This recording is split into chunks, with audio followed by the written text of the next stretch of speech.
time I saw my mom naked. Oh man, you're goofy. You saw your mom naked? Yep. Yeah, I've seen your mom naked too, buddy.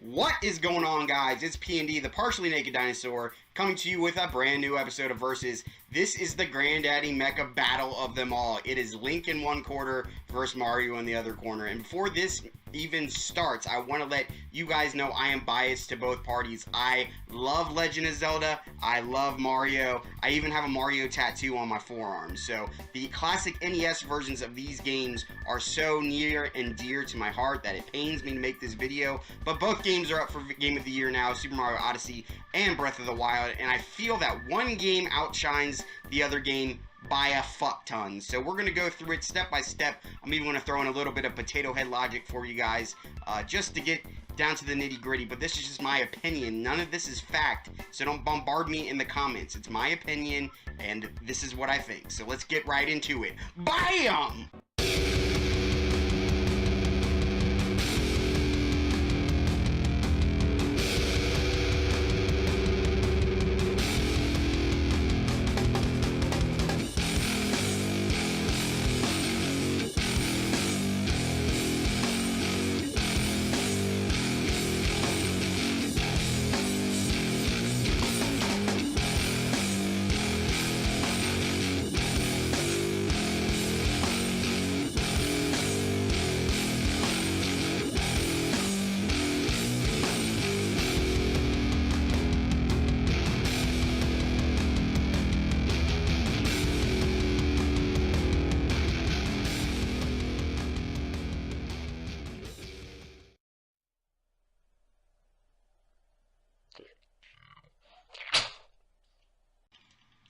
In this corner, with a price point of $59.99, the returning champion of sales, Super Mario Odyssey!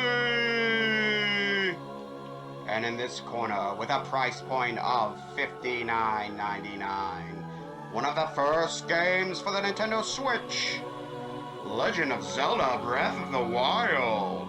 Alright, boys, touch dicks and come out swinging. Let's get it on!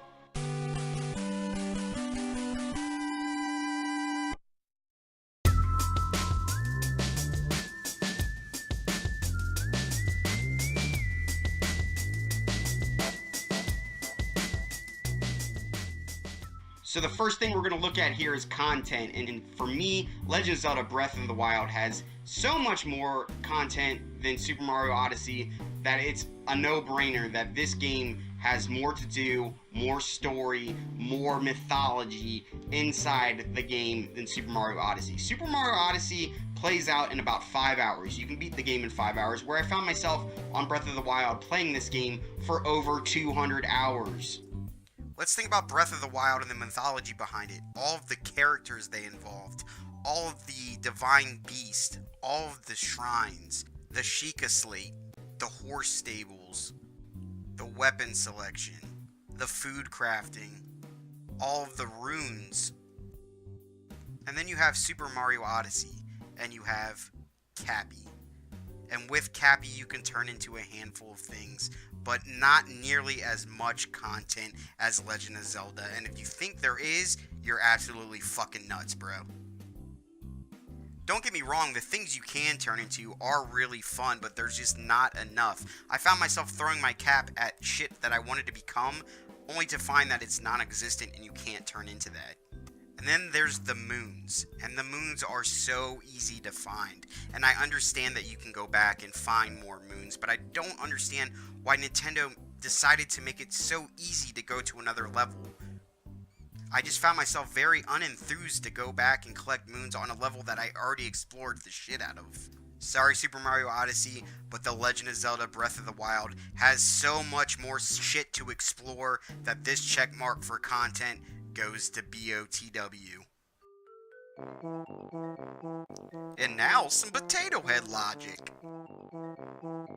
The Super Mario Odyssey strategy guide only has 332 pages, and The Legend of Zelda has 368. Therefore, The Legend of Zelda has more content.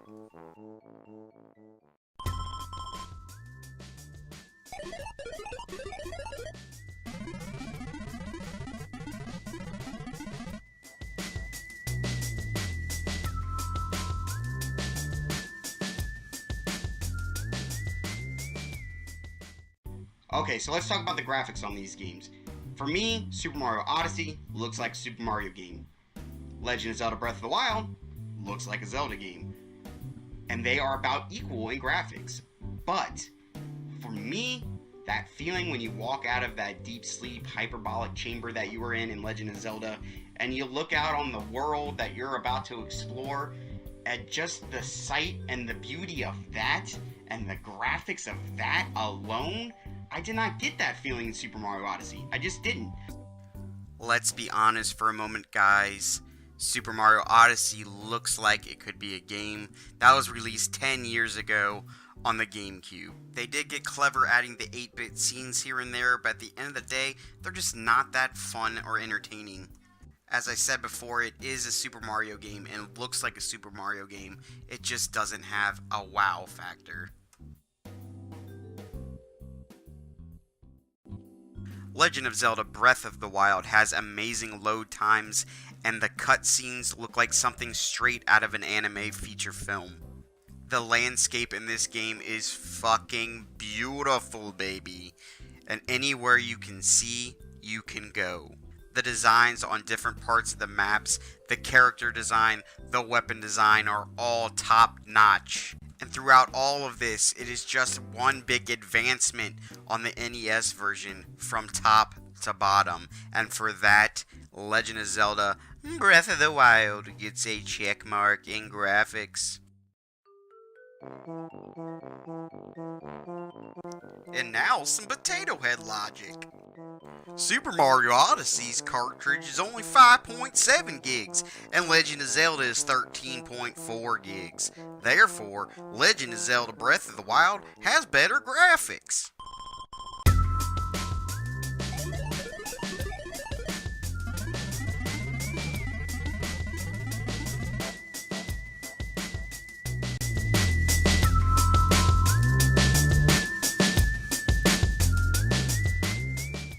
The controls on Super Mario Odyssey are a little bit wonky. When I try to jump forward with a super jump, I end up doing a butt stomp. Not to say that the controls aren't very refined.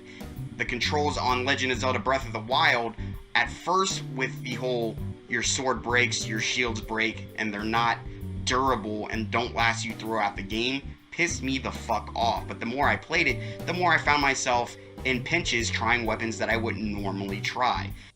With Breath of the Wild, learning the controls takes a little bit of time, but once you start getting into that flow, it all becomes second nature. The climbing controls, amazing. The inventory, easy. And let's not forget about all the special attacks, shield attacks, backflips, runes. Every button on your controller serves a fucking purpose, buddy. And even the shrines at the beginning, finding those new rooms, doesn't feel like a chore, it just feels like something more to add to your Legend of Zelda repertoire. Even doing petty shit with your Sheikah slate, like marking an area with a pen, serves a purpose, and for that, the Legend of Zelda controls are damn near flawless. Nintendo, adding motion controls to this game fucked my experience up. It feels more like a gimmick tool than something needed to advance in the game. The controls are good, but they are very wonky. Trying to jump forward and doing a butt stop at pivotal moments completely pissed me off. Controlling the tanks were fun for about 30 seconds. Then I realized it's 2 fucking buttons in a naming system that isn't that accurate. And the thing that pissed me off the most in this game is the fact that they weren't even considerate enough to give us Luigi as a 2-player character. And instead, Nintendo decides to shortchange us and take a shortcut by making the second player Cappy. The controls for Cappy aren't that good, and if you're not on the same page as the person you're playing with, it can be frustrating!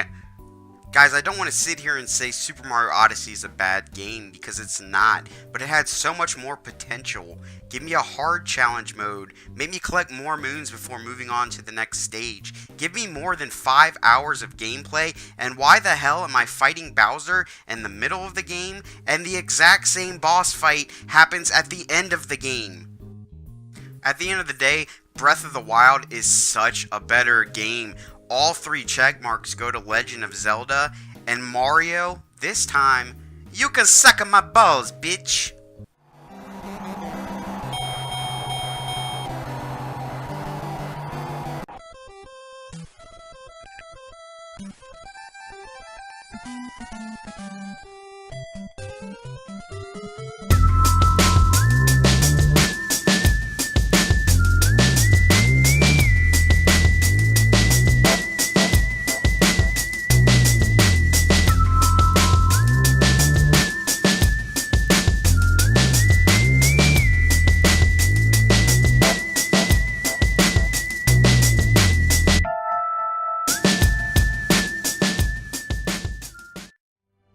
This has been a presentation of the Partially Naked Dinosaur.